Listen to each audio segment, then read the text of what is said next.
ስማኝ አንበሳው፣ ከሰው መጠበቅ አቁም። ማን እንዲመጣ ነው የምትጠብቀው? ማን የሆነ ነገር እንዲያደርግልህ ነው የምትጠብቀው? ማንም አያድንህም ብራዘር። ማንም መጥቶ አንተን አንዲትም ነገር አያግዝህም። ራስህ ተነስና ማድረግ ጀምር። በምትችለው ተንቀሳቀስ፣ በምትችለው ተራመድ፣ የምታውቀውን አድርግ።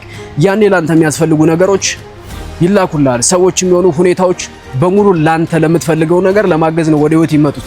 እነዛ ሰዎች አንተን ሲያግዙ ላንተ ለመስራት ሲመጡ እንኳን እነሱ ላንተ እየሰሩ እንደሆነ አያውቁትም።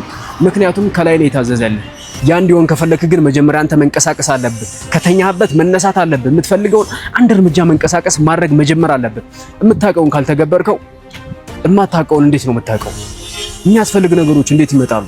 አንተ የምትፈልጋቸው ሰዎች፣ ሁኔታዎች፣ አጋጣሚዎች እንዴት ይፈጠራሉ? እንዴትም አይፈጠሩም።